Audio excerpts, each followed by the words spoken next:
welcome to our screencast on decimal word problems. All of the word problems in this video will be involving decimals, and they will be involving division, so we'll be using the bar model. When you're doing these kinds of problems on your own, feel free to use any strategy that makes sense. Our objective is I can solve word problems using decimal operations. Start out by writing it's a little long here. Jesse and 3 friends buy snacks for a hike. They buy trail mix for $5.42, apples for $2.55, and granola bars for $3.39. If the 4 friends, that's Jesse and his 3 friends all combined, split the cost of the snacks equally, how much should each friend pay? All right, well, first of all, you cannot move on without doing cubes. So I see 3, 542, 255, 339, 4 friends. The question is, how much should each friend pay? Ooh, if they split it equally, that is really important. That if they split the cost equally, each friend, that's a lot of clues down here that I'll be dividing. All right, and let's see. I really don't need to know about the hike, so I'll just get rid of that information. Using my bar diagram, I'm going to show how much all of the snacks cost together. I know how much all the snacks were separately, how much the trail mix was, how much the apples were, and how much the granola bars were, but I don't know how much it cost all together. So before I can split up the total cost between the 4 friends, I need to know how much the total bill was at the grocery store. So the trail mix was $5.42. The apples were $2.55, and the granola bars were $3.39. This total rectangle or total bar diagram tells me the price of it all together. So when I add 542, 255, and 339, I get $11.36. The cost of all of the snacks is $11.36. This is an arrow that I drew to show that I'm going down to the next step of the problem, which is to draw a new bar diagram now that shows all $11.36 being divided between the 4 friends. So here's Jesse, here's his first friend, his second friend, and his third friend. Each box is showing how much each person will pay, or the cost for one friend with the total bill. I can use a place value chart or any other strategy that I remember. For this one, I'll go ahead and use the standard algorithm. You could even take place value blocks, pull out 11 wholes, 3/10, 6/100, and start breaking it up between your 4 groups and switching out and regrouping. 4 does not go into 1, but it does go into 11 2 times. 2 times 4 is 8. When I subtract, I have to bring down my next 3. 4 goes into 33 8 times. 8 times 4 is 32. Subtract, I get a 1, I bring down my 6. 4 goes into 16 4 times. 4 times 4 is 16. When I subtract, I don't have any other numbers to bring down. There's nothing else. So I have $2.84 that each person will pay. I can check that if I'm like, am I sure about this decimal division? I could come down here and do 284 times 4 and just make sure that I get this answer. 4 times 4 is 16, 32, 33, 8, 9, 10, 11, 1, 2, 1, 2. Yeah, I have the right answer. So $11.36 divided equally into 4 groups is $2.84. Each friend will have to pay $2.84 for those hiking snacks. Let's try one more. This time we're going to take the decimals out. So for problem B, Mr. Fry distributed $126 equally among his 4 children for their weekly allowance. How much money did each child receive? Let me start by circling my numbers.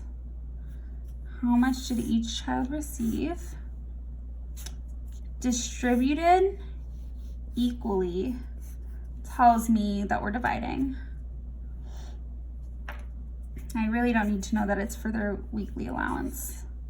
Okay, so Mr. Fry has $126 total.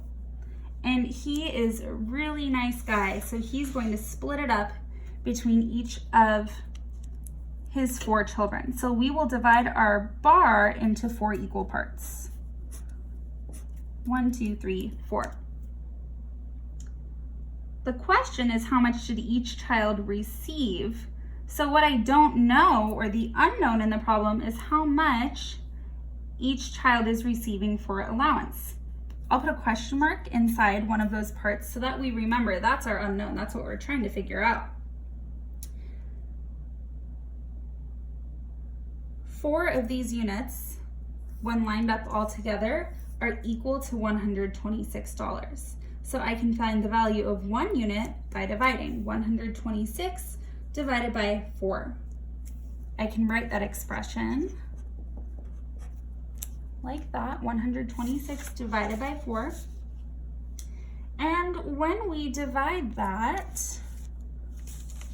I'll do it real small over here.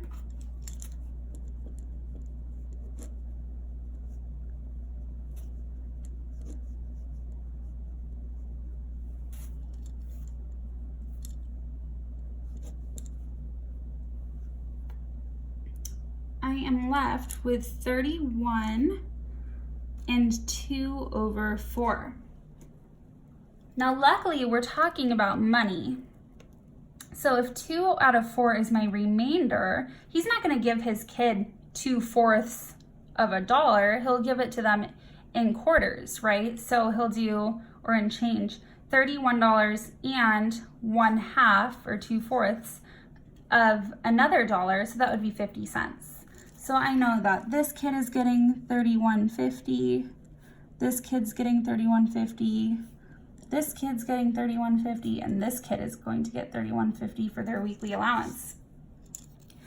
The thing about having these fractions as your remainder is that you'll have to interpret sometimes what that means for the problem. Because if I said 31 remainder 2 or 31 and 2/4 for this problem, it really wouldn't make sense because we're talking about money.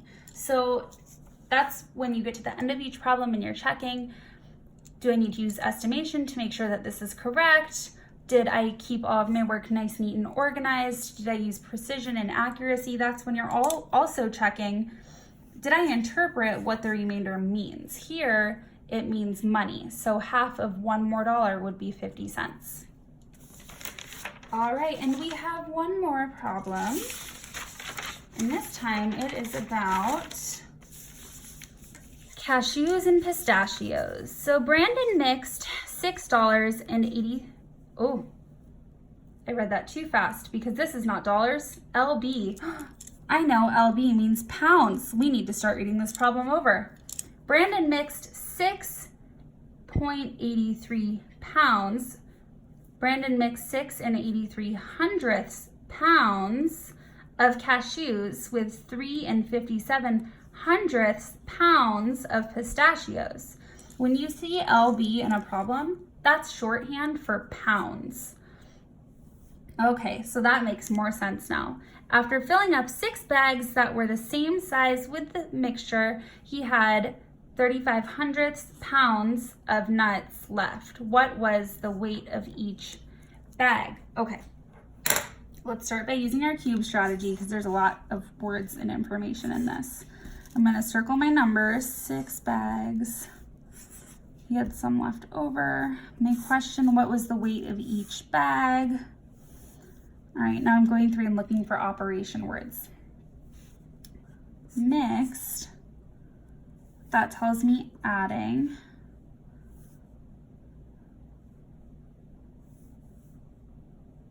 He filled up 6 bags that were the same size. Ooh, that tells me that we're dividing.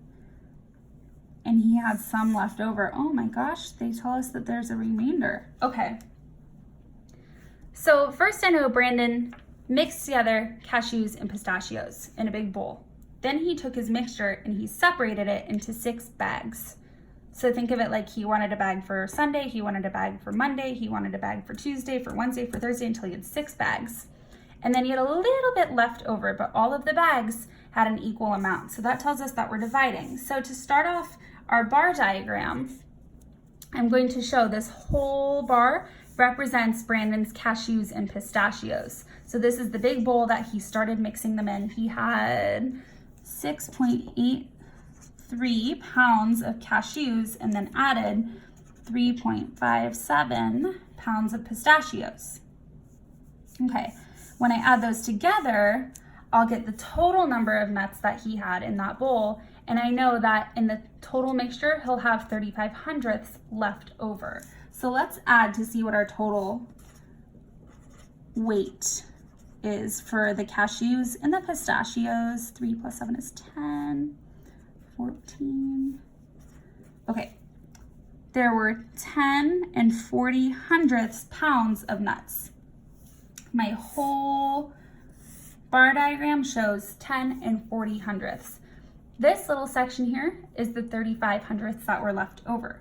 So this extra space is to show the 6 bags that he divided his mixture into. 1, 2, 3, 4, 5, 6, plus what was left over.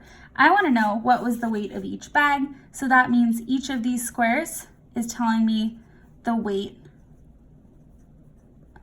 of each bag. Okay. If I'm going to do that, I need to first subtract out what was left over. 3, oops, that should be a 0, 35 hundredths. And I'm subtracting out the 35 hundredths because that didn't go into the 6 bags, so I have to take that out of the total mixture. So I need to borrow. Okay, so he still had 10 pounds and 5 hundredths that he divided up between, I'll just color it in blue so you can see, between these 6 bags. He had 10 and 5 hundredths pounds. So I can divide that into 6 bags using the standard algorithm. How many times does 6 go into 1? It doesn't. Put an X. How many times does 6 go into 10? 1 time. If I said 2 times, 6 times 2 is 12, and that's too much. So it goes in 1 time. 1 times 6 is 6, so that's what I'm subtracting. And I get 4. Okay. I bring down my 0. How many times does 6 go into 40? It goes in 6 times. 6 times 6 is 36. When I subtract, I get 4. I bring down my 5. How many times does 6 go into 45? Oh, well, it goes in 7 times because 7 times 6 is 42. That's the closest I can get to 45 without going over. Otherwise, 7 times 7 would be 49. That's too much. So when I subtract, I have 3 left over. So that would be remainder 3, or I could also write my equation as 167 and 3 over 6. But I know I'm talking about pounds, so I could make that a 0.5 because that's half. So each bag weighed 167.5, right? Wrong. You guys, I did this on purpose so that you could see sometimes when we get our final answer, it doesn't make sense. I started with 10. If I'm dividing that up into 6 bags, I'm gonna have less than 10 in each bag. And this is what I've been seeing in a lot of the work that's been turned in, is we're getting the correct numbers, but we need to move the decimal to a place that makes more sense. If I'm taking 10 and dividing it into 6 bags, I'm only gonna have 1 pound and then some extra weight in each bag. So a more reasonable answer is 1 and 675 thousandths pounds. Each bag weighed that much. Now if I added that 6 times, 1.675 plus 1.675 plus 1.675 plus 1.675 plus those two plus 35 hundredths, I should get 10.40. Make sure at the end of your problem that you're understanding, does my answer make sense, or do I need to adjust that decimal because things went a little funky up here? Thanks so much.